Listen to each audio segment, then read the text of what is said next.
දවසක් අද දවසක් අපිට හම්බෙන්න උනේ පාස්කුවිර ත්‍රස්ත්‍ර ප්‍රහාරය පිළිබඳ මහාධිකරණයේ ප්‍රධාන නඩුව. අපි කිව්වා ඒ නඩුව දිනපතා විභාගයට ගනිද්දී දිනපතා වාර්තා කරන්නම් කියලා. හැබැයි ඒ කියලා දවසක් හරි දෙකක් හරි ඇතුළත දික්ත සිලිකුණාටු ආවා. ඒකෙන් පස්සේ අපිට කොළඹින් එළියට යන්න සිද්ධ වුණා. අපිත් විවිධ තැන්වලට ගියා. ඒ නඩුවත් අන්තරම මේ නතර වුණා සහ දින ගියා. ඊට පස්සේ විනිසුරු නඩුව එක් දවසක් තමයි දිත්වහින්ද කියේ ඊට පස්සේ කෝට් වැකේෂන් කෝට් වැකේෂන් ඇවිල්ලා දැන් නඩුව හෙට පටන් කවදද පටන් ගන්න හෙට ඉඳන් නැවත නඩුව විභාගයට ගන්න. අපි මුලින්ම මේ නඩුව ගැන කියද්දි කිව්වා අපි දිනපතා මේ නඩුව ගැන අප්ඩේට් දෙනවා කියලා. අපි ඒක කරන්න බලාපොරොත්තු වෙන ඇත්තටම. නමුත් අපිට යම් බාධා එල්ලෙන්න ඉඩ තියෙනවා. ඉදිරියේදීත් අපිට දැම්ම තියා කියන්න පුළුවන් අහවල් දවසේ අපිට බැරි වෙයි අහවල් දවසේ බැරි වෙයි කියලා. මොකද සමහර නඩු එනවා සමහර වෙනත් වැඩ එනවා. ඒවට අපිට යන්න වුණොත් මේ නඩුවට යන එකේදී අපිට මග ඇරෙන්න ඉඩ තියෙනවා. හැබැයි මේ නඩුවේ වෙන දේවල් අපි දිගටම නඩුව අවසානය දක්වාම වාර්තා කරනවා. අපි ඇත්තටම මේ එතනට ගියොත් නැතොත් ඒ නඩුවේ තියෙන ප්‍රගතිය අපි අනිවාර්යයෙන්ම වාර්තා කරනවා. හැබැයි අපි ඩේලි වීඩියෝස් මේ නඩුව ගැන මේ නොඑන්න ඉඩ තියෙනවා. මොකද රටේ වෙන ප්‍රවෘත්ති ගැනත් අපිට කතා කරන්න වෙනවා. නමුත් පාස්කුවිර ත්‍රස්ත ප්‍රහාරයට යුක්තිය ඉටු කිරීම මේ ආණ්ඩුව බලයට පත්වීමේදී හැමෝම බලාපොරොත්තු වෙච්ච දෙයක්. ගිය අවුරුද්දේ මුල ජනාධිපතිතුමා කිව්වා පාස්කුවිර ගැන විශේෂ දේවල් බලාපොරොත්තු වෙන්න කියලා. ඒ වගේම ගිය අවුරුද්දේ අප්‍රේල් ලං වෙද්දී පාස්කු ඉරුදින දිනය ලං වෙද්දි කිව්වා ඒ දිනේ වෙද්දි යම් දෙයක් විශේෂ දෙයක් කියනවා කියලා. නමුත් අපි දන්නවා ජනතාව විදිහට ඒ තරම්ම දැවැන්ත ලොකු දේවල් එළියට ආවේ නෑ මේක ගැන. දැන් පිල්ලයන් අත්අඩංගුවට ගැනීමක් කරා ත්‍රස්තවාද වැළකීමේ තාවකාලික විධිදාන පනත යටතේ රඳවා තබා ගත්තා. හැබැයි අධිකරණයක් තුලට ලොකු විශේෂ දෙයක් අපි දැක්කේ නෑ ඒකිනුත් ආවා කියලා. ඉතින් ඊට අමතරව වවුනතිව් සිද්ධියට අදාළ වෙන විමර්ශනයක් එහිදී යම් ප්‍රගතියක් තියෙනවා. නමුත් පාස්කුවිර ත්‍රස්ත ප්‍රහාරය පිටිපස්සේ ඉන්න මේක පිටිපස්සේ මේක ත්‍රස්ත ප්‍රහාර වෙන බව දැනගෙන ඒ වගේ මේ කණ්ඩායම මේ කට්ටිය බව දැනගෙන ඒ කට්ටියට සපෝට් කරපු කට්ටිය ඉන්නවද ඒක ප්‍රශ්න.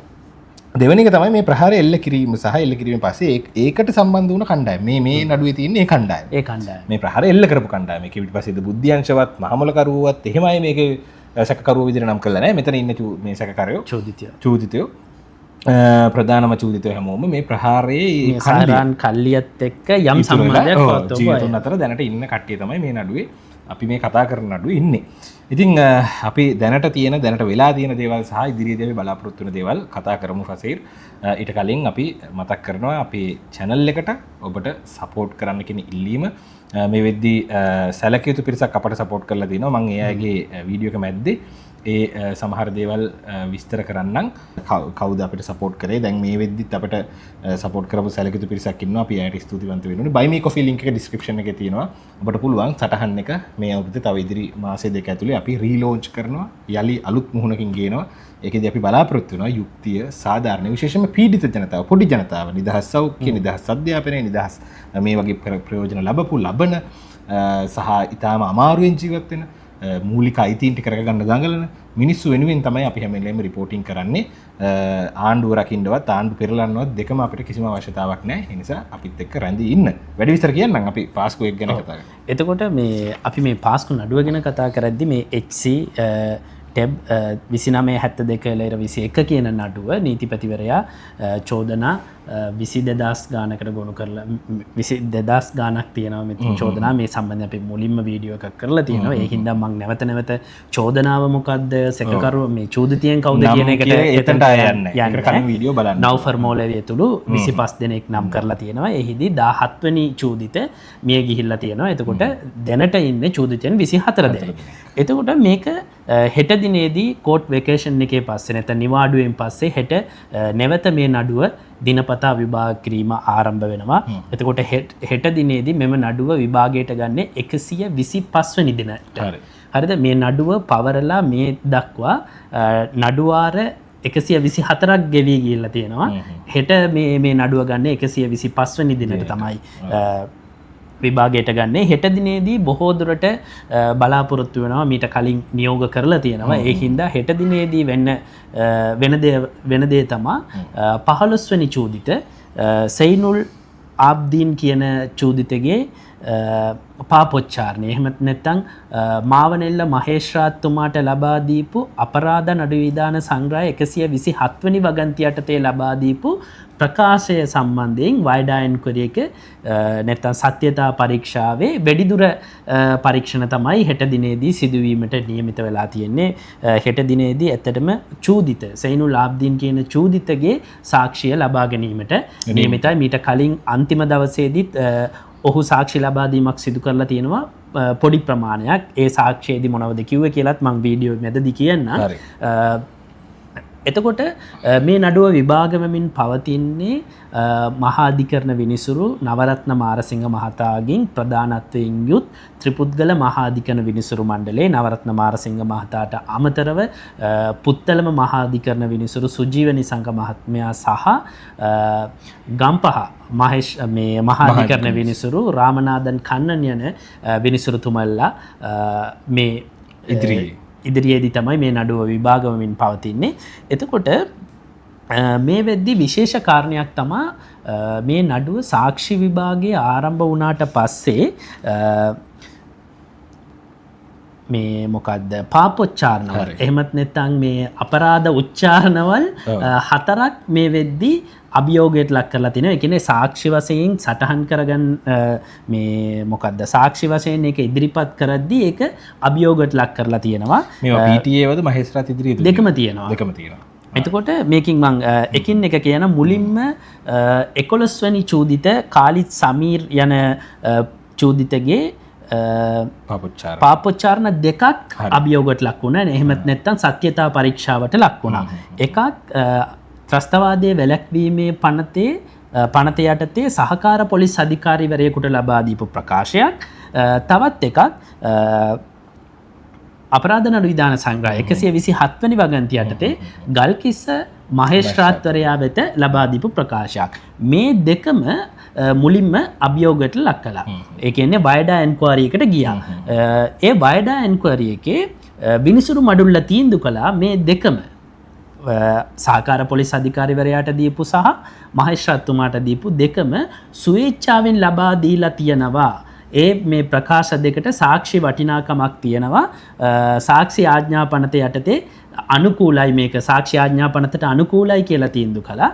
ඊට පසුව 11 වෙනි චෝදිතගේ නීතිඥවරුන් ඒකට විරුද්ධව මහාධිකරණයේ දීපු ඒ තීන්දුවට විරුද්ධව නැත්නම් මහාධිකරණ ගත්තේ ස්ථාවරයට විරුද්ධව ශ්‍රේෂ්ඨාධිකරණයට ගියා මේ සම්බන්ධයෙන් අභියෝගයට ලක් කරමින්.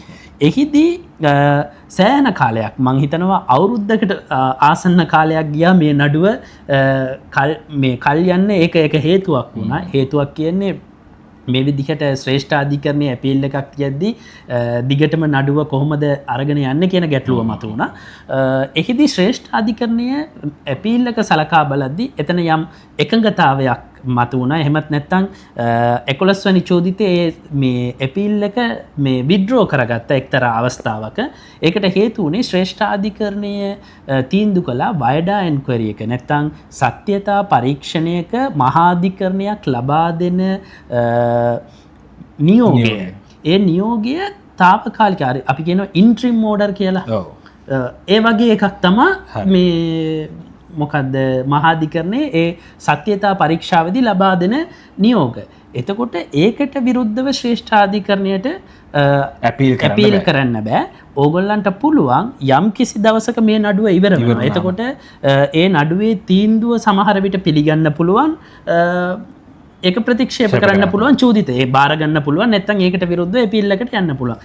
අන්න එහෙම අවස්ථාවක අභියාචනයකට ආවනම් අනිවාර්යෙන්ම ඒ වෙද්දී ඒ පාපොච්චාරණයේ සත්‍යතා පරීක්ෂාවේදී මහාධිකරණ ලබා දීපු නියෝග සම්බන්ධයනුත් ශ්‍රේෂ්ඨාධිකරණය අවධානය යොමු කරනවා. මේක වැදගත් වෙන එක තමයි දැන් සාමාන්‍යයෙන් මේ වගේ දුන්න පාපොච්චාරණ ප්‍රකාශ මහේස්ත්‍රාත්වරු ඉදිරියේ හෝ ත්‍රස්ත පනත යටතේ මේවා අභියෝගයට ලක් කරමින් නඩුවක් සෑහෙන කාලයක් අදින්න කල් දමන්න අවස්ථාවක් ලැබෙනවා. අන්න එතකොට මේ විදිහට ගියොත් ඒ කාලය අඩු කරගන්න පුළුවන්. කියන එක තමයි ශ්‍රේෂ්ඨාධිකරණය මෙවැනි නියෝගයක් ලබා දීලා තියෙන්නේ. සෑම පාර්ශ්වයකටම යුක්තිය ඉෂ්ට වෙන්න ඕනේ කියන පදනමින්. එතකොට මම කිව්වා දැන් ප්‍රකාශ දෙකක් ගැන කිව්වා. තුන්වෙනි එක තමයි මෙම නඩුවේ 5 වෙනි චෝදිත ෂාහිද් හක් බ්‍රදර්ස් වලින් එක්කෙනෙක්. හරිද? හරි. අපි හක් බ්‍රදර්ස් කියලානේ කියන්නේ. ඒකෙන් එක්කෙනා ෂාහිද්. ඔහු අපරාධ නඩු විධාන සංග්‍රහය 127 වෙනි වගන්තිය යටතේ මාවනල්ල මහේස්ත්‍රාත්වරයාට ලබා දීපු ප්‍රකාශය සත්‍යතා පරීක්ෂාවට ලක් කළා. එහිදී මම මීට කලින් කිව්වා මේ 11 වෙනි චෝදිත ගල්කිස්ස මහේස්ත්‍රාත්වරයාට ලබා දීපු ප්‍රකාශය ගැන. ඒ වෙද්දී ගල්කිස්ස මහේස්ත්‍රාත්වරයා හැටියට කටයුතු කරපු අදාළ මහේස්ත්‍රාත්වරයා ඇවිල්ලා සාක්ෂි ලබා දීමක් සිදු කළා. ඊට පස්සේ පස්වැනි චෝදිතගේ ප්‍රකාශ සම්බන්ධයෙන් සත්‍යතා පරීක්ෂණයේදී මාවනල්ල මහේස්ත්‍රාත් හැටියට එවකට කටයුතු කරපු උපුල් රාජකරුණා මහතා ඇවිල්ලා සාක්ෂි ලබා දීමක් සිදු කළා. අනිකුත් සාක්ෂිකරුන්ගේ සාක්ෂිත් ලබා ගත්තා. මේ වෙද්දී ඔහුගේ සාක්ෂි මේ ඔහුගේ ප්‍රකාශය සම්බන්ධයෙන් මහේස්ත්‍රාත්වරයාට ලබා දීපු ප්‍රකාශය සම්බන්ධයෙන් සත්‍යතා පරීක්ෂණ අවසන් කරලා තියෙනවා. හැබැයි තාම ඒ සම්බන්ධයෙන් නියෝගයක් ලබා දීලා නැහැ. බිත්තිය සහ පැමිණිල්ලට අවස්ථා ලබා දීලා තියෙනවා ලබන 12 වෙනිදාට කලින් 5 වෙනි චෝදිතගේ ප්‍රකාශය සම්බන්ධයෙන් යම් ලිඛිත දේශනයක් ඉදිරිපත් කරන්න තියෙනවා නම් ඒ සම්බන්ධයෙන් 12 වෙනිදාට කලින් ඉදිරිපත් කරන්න කියලා 5 වෙනි චෝදිතගේ 127 වෙනි වගන්ති යටතේ ලබා දීපු ප්‍රකාශය සම්බන්ධයෙන් ඒක සාක්ෂි ආඥා පනතට අනුකූලද නැද්ද යන්න සම්බන්ධයෙන් මහා අධිකරණයේ නියෝගය ලබන පෙබරවාරි 2 වෙනිදා ලබා දෙනවා කියලා මේ වෙද්දී නවරත්න මාරසිංහ මහතාගේ යටතේ යුත් ඒ විනිසුරු මඩුල්ල තීන්දුව කරලා තියෙනවා. දැන් මේ වෙද්දී යනවා 15 වෙනි චෝදිත සයිනුල් ආබ්දීන් මාවනල්ල මහේස්ත්‍රාත්තුමාට අපරාධ නඩු විධාන සංග්‍රහය 127 වෙනි වගන්ති යටතේ ලබා දීපු ප්‍රකාශය සම්බන්ධයෙන් සත්‍යතා පරීක්ෂණය. මේ පරීක්ෂණයේදී යම් යම් සාක්ෂිකරුවන්ගේ සාක්ෂි ලබාගෙන තියෙනවා. මාවනල්ල මහේස්ත්‍රාත් උපුල් රාජකරුණා මහතාගේ සාක්ෂි මෙහෙवला තියෙනවා. මේ වෙද්දී චූදිතගේ සාක්ෂි ලැබමින් පවතිනවා. අන්තිම දවසේදී කියන්නේ කෝට් වෙකේෂන් එකට කලින් දවස මෙම නඩුව ගත්ත වෙලාවේදී මේ චූදිතගේ සාක්ෂි ලබාගෙන තිබුණා. මම ඇත්තටම මෙහි සඳහන් කරන්නේ දැන් අපි කියවනේ තරිඳු අපිටත් මේ මොකක්ද රිපෝට් කරන්නේදී යම් යම් අපහසුතාවය තියෙනවා. අපිට වෙනත් නඩු ගැනත් රිපෝට් කරන්න තියෙනවා, බලන්න තියෙනවා, කොළඹින් පිටතට යන්න තියෙනවා. හැමදාම සරන් නිශාන්ත එක්ක විතර යන්න බෑ. ඒ හින්දා ඒක කියන්න එතකොට මේ අපිට ඒ ප්‍රශ්න මෙද තමයි අපි මේ සම්බන්ධයෙන් කරුණු වාර්තා කරන්නේ. ඒ හින්දා ඒ වගේම ඒ ප්‍රශ්නය තිබ්බා ලෝයස්ලාට. ඒගොල්ලන්ට වෙන නඩු තිබ්බා මේ අඩුම ගානේ තියෙන්න පුළුවන්. ඔව්. හැබැයි මේ නඩුවට ප්‍රමුඛතාව දීලා මං හිතනවා විනිසුරු නවරත්න මාරසිංහ මහතා මුල් දවසේදීම මේක කිව්වා. අනිකුත් සුජීව නිසංග සහ රාමනාදන් කන්නන් යන විනිසුරුතුමල්ලත් එක්කම කියපු කාරණයක් තමයි මේ ඕපන් කෝට්ස් කියපු කාරණය තමයි මේ නඩුව දිනපතා විභාගයට ගන්නවා. උදේවරුේ සිට හවස් වෙනකල් ගන්නවා. හේතුව මේක චෝදනා 23000 ගාණක් තියෙනවා. මේ සාක්ෂිකරුවන් විශාල ප්‍රමාණයක් තියෙනවා. මේක මෙහෙම දිනපතා නැතුව විභාග කරලා ඉවර කරන්නත් බැරි වෙනවා. අනික PTA යටතේ පවරලා තියෙන නඩුවක් චූදිතයන් ඉන්නේ රිමාන්ඩ් බන්ධනාගාරයේ එහෙම තියෙන අවස්ථාවක අන්න ඒකයි. එතකොට මේක ඇත්තටම මේක ඉක්මනින් නඩුවක් අහන්න ඕන කාරණා කීපයක් තියෙනවා. අනික යුක්තිය පැත්තෙන් ගත්තම පාස්කු වින්දිතයන්ට මේ යුක්තිය ඉෂ්ට කරන්න වෙනවා. ඒකින් එක අධීරයක් තමයි මේ නඩුව.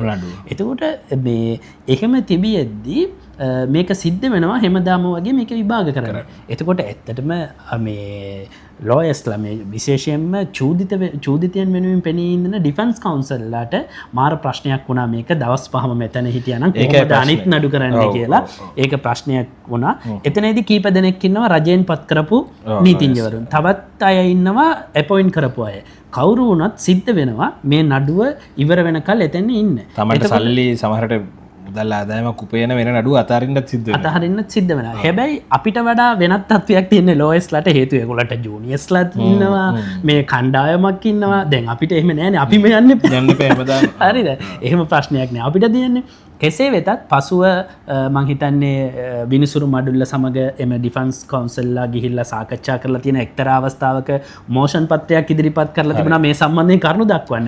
පසු ඒක මං හිතන්නේ ඒකට මේ කරුණු දැක්වීමක් සිදු කළේ නැහැ. දුන්නේ නමුත් වෙනම සාකච්ඡාවක් ගිහිල්ලා ඒක සාකච්ඡා මාර්ගයෙන් මේ වෙද්දි විසඳගෙන තියෙනවා මේ මොකද්ද සාමූහික වශයෙන් මේ නඩුවට චූදිතයන්ගේ ලෝයස්ලා ඉදිරිපත් වෙන්න වගේ යම් කිසි බෙදාගෙන මේ කරුණු ඉදිරිපත් කරන්න ඒ වගේ අවශ්‍ය වෙන්න අන්න ඒ විදිහට හදාගෙන තියෙනවා කියලා තමයි මට තියෙන තොරතුරු. ඒක ඕපන් කෝට්ස් වුණේ නැති හින්දා මට එහෙම කියන්න බෑ. මට තියෙන තොරතුරු කියලා විතරක් කියන්න. හරි. එතකොට මේ වෙද්දී මං කිව්වනේ මේ අන්තිම දවසේ මේ මොකද්ද වෙකේෂන් එකට කලින් දවසේ වෙච්ච දේ අර 15 වෙනි චූදිතගේ සාක්ෂිය ගන්න පටන් ගත්තා. ඊට කලින් ඒ සම්බන්ධයෙන් හිටපු පොලිස් නිලධාරීන්ගේ සාක්ෂි ගත්තා.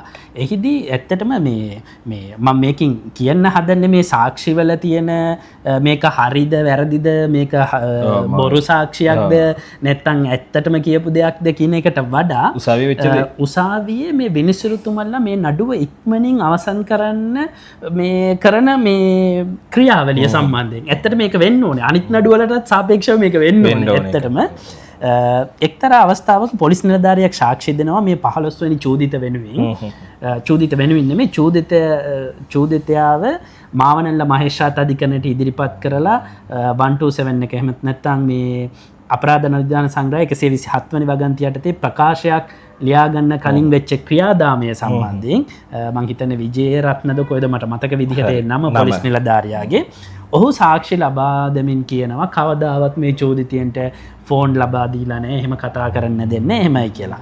හැබැයි චූදිතගේ ස්ථාවරය වුණේ ඒක නෙමෙයි. චූදිත කියනවා මට කෝල් එක ලබා දුන්නා මං ගෙදරට ගත්තා පුතාට හරි කාට හරි කෝල් එකක් ගත්තා. චූදිතගේ දුවෙක් මිය යනවා මෙයා අත්අඩංගුවේ ඉද්දි දුව මිය යනවා මොකක් හරි හાર્ට් ප්‍රොබ්ලම් එකකදී එහෙම තිබියද්දි මාවනල්ල හරි කොයි හරි යද්දි අර දුවව මේ මොකද්ද අවසන් කටයුතු සිදු කරපු ස්ථානයට මෙයා ගියා කියලා මේ මාවනල්ල හිඟුල ප්‍රදේශයේදී එක්තරා මේ මුස්ලිම් සුසාන භූමියකට එතනට ගියා කියලා වගේ සාක්ෂිය ඒ ස්ථාවරයේ තමයි චෝදිතේ ඉන්නේ. එතකොට දැන් මෝ කියන්නේ මේ පොලිස් නිලධාරියා කියනවා කිසිසේත්ම මේක මේ වෙන්න බෑ කියලා. මේ දුරකථනය පවා අවස්ථාවක් ලබා දුන්නේ නැහැ කියලා. හැබැයි මේ මම දන්නේ මේ පොලිස් මම එදා හිටියේ නැති හින්දා මම මේ මටත් එතන හිටපු අයගෙන් මම ලබාගත් තොරතුරු අනුව මේක කියන්නේ. හැබැයි මම මේකෙන් පෙන්눔 කරන්න හදන්නේ මේ සාක්ෂියේ තියෙන දේවල් නෙමෙයි ඊට වඩා විනිසුරුතුමල්ලා ඒ අවස්ථාවේදී කටයුතු කරපු ආකාරය. එතකොට මේ විනිසුරු මඩුල්ලේ ඉන්න විනිසුරුතුමල්ලාගේ එකඟත්වයෙන් සභාපති විනිසුරු නවරත්න මාරසිංහ මහතා නියෝග කරනවා අදාළ පොලිස් නිලධාරියාගේ ෆෝන් ඩීටේල් එකේ ඩීටේල් බිල් එකක් ලබා දෙන්න කියලා පස්වරු එකට. හරිද? පස්වරු එකට නියෝගය ලබා දෙනවා 3 වෙද්දි ඩීටේල් බිල් එක බේසික්. මේක තමයි අපි කියන්නේ මෙහෙම පුළුවන්. ඉතින් අපි මෙච්චර වෙලාවේ මාස ගානක් නඩුව ඩීටේල් බිල් එකක් දෙන්න මම ඒක කියන්න තමයි මේ උදාහරණය ගත්තේ. අනිත් නඩුත් එහෙම වෙන්න ඕනේ. අනිත් නඩුත් එහෙම වෙන්න ඕනේ. අන්න 3 වෙද්දි මේසේ උඩ බිල් එක. බලද්දි කෝල් එක පුතාට ගිහිල්ලා තියෙනවා. එතකොට මේක ඒක සාක්ෂියේ වටිනාකම මේක බාර ගන්නවද නැද්ද කියන එක විනිසුරුතුමන්ලා තීන්දුව කරේ අනිකුත් සාක්ෂිත් එක්ක සාපේක්ෂව මම මේකෙන් කියන්න හේතුවේ අන්න මේ විදිහට ෆාස්ට් ෆෝවර්ඩ් එකක් තියෙනවා මේ නඩුවේදී. ඒක අපි බලාපොරොත්තු වෙනවා ඇත්තටම මේ යුක්තිය ඉෂ්ට කිරීමේ කාර්යයේදී මිනිසුන්ට මේ නඩු මේ අවුරුදු ගානක් ඇදද යන්න බෑ. මේක කොහේ හරි ඉවර කරලා මේ යුක්තිය ඉෂ්ට කරනවා. ඒක දෙපැත්තටම පාස්කුවේ වින්දිතියන්ටත් ඒක අදාළ වෙනවා. යම් කිසි කෙනෙක් කියනවා නම් මේ 24 දෙනා හෝ 25 දෙනා අතර ඉන්න කවුරු හරි කියනවා නම් අපි මේ අහිංසකයෝ කියලා ඒගොල්ලන්ටත් අදාළ වෙනවා.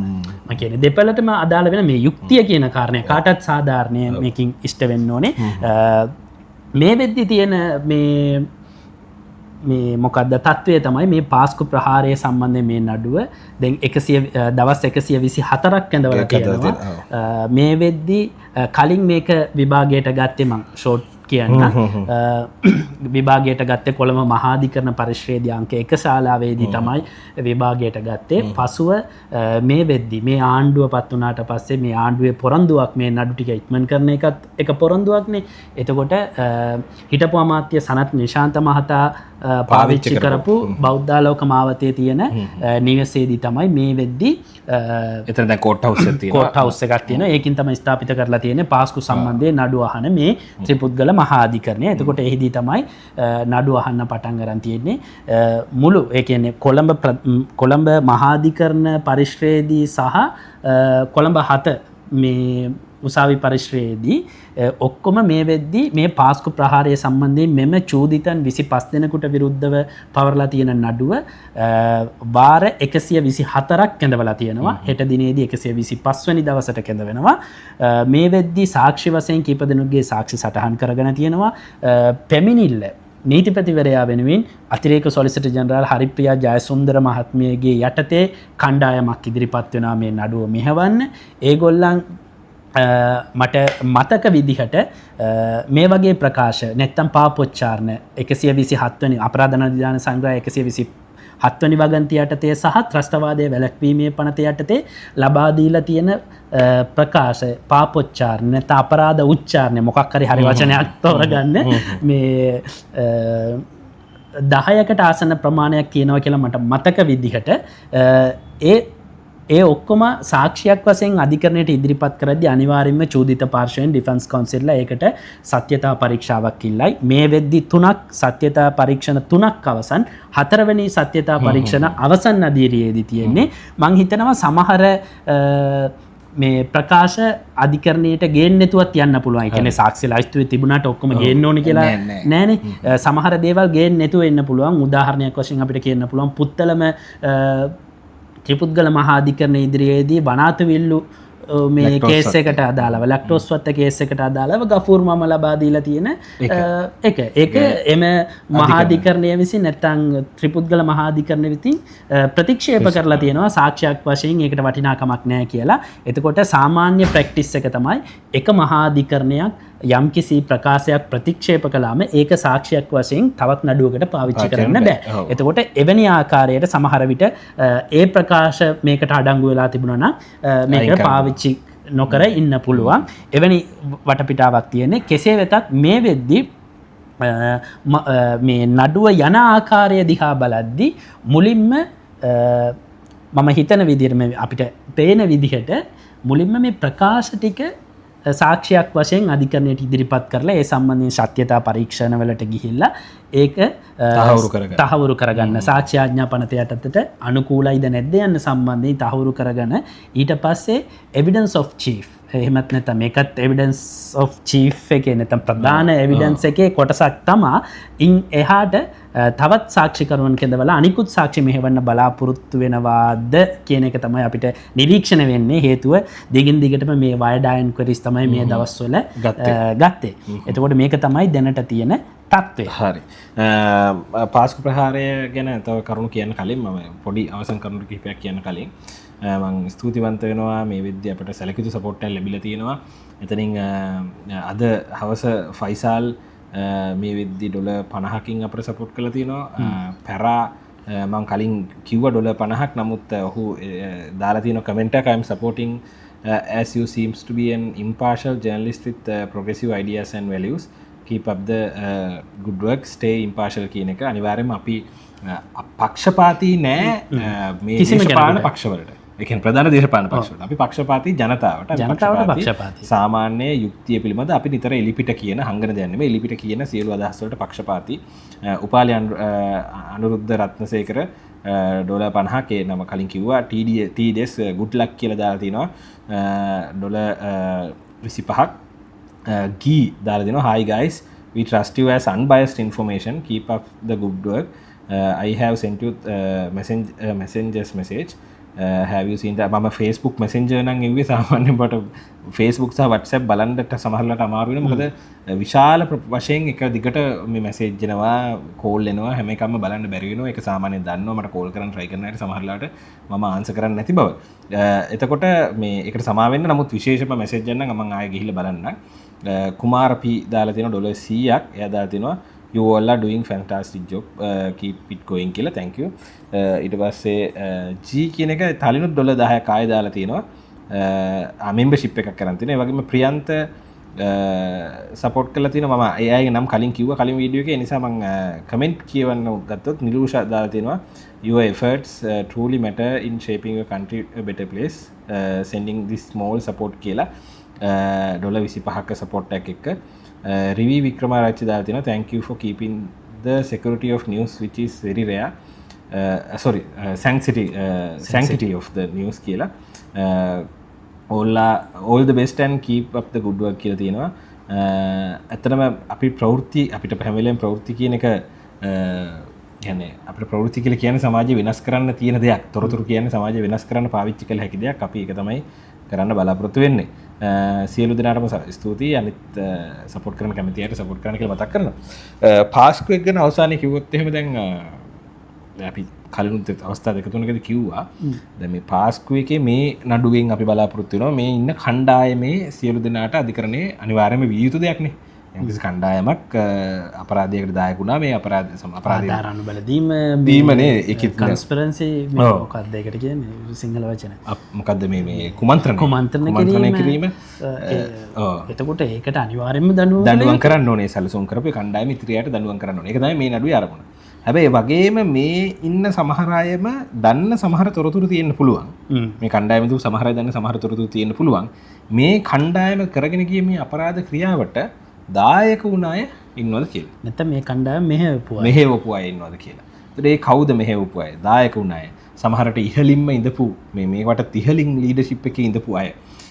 සහ ඒවට බුද්ධි අංශ රාජ්‍ය අංශ වලින් උදව් කරපු අය. මෙන්න මේ අය හොයා ගැනීම වැදගත්ම දෙයක්.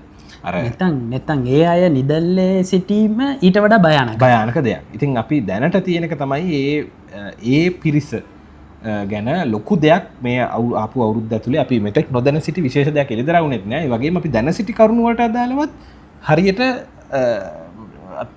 මම කියන්නේ නඩු පැවරීම් හෝ නැත්නම් ඒ කටයුතු තාම ලොකුවට සිද්ධ වෙලා නැහැ. එතකොට මේ නඩුව යන වේගය ගත්තම දිනපතා අහන එක මේ විදිහට මේ වේගය මේ වගේම වේගයකින් අර අනෙක් දේවල් ටික ගැනත් මේකේ කුමන්ත්‍රණ කරුවන් පිළිබඳ තොරතුරු හොයාගන්න ඕනේ කියලා මම හිතනවා. එතකොට මේක මේ නඩුව ඉවර වුණාම මේකින් ලබා දෙන තීන්දුව යුක්තියේ එක කොටසක් විතරයි. ඔව්. ඉතින් ඒක මම හිතන්නේ ප්‍රධානම අපේක්ෂාවක් කවුද මේක පිටිපස්සේ ඉඳිය කියන එක ඒ අයට දඬුවම් කරන එක. මොකද මේක ලංකා ඉතිහාසයේ මෑත ඉතිහාසයේ දැවැන්තම අපරාධයක් වන නිසා.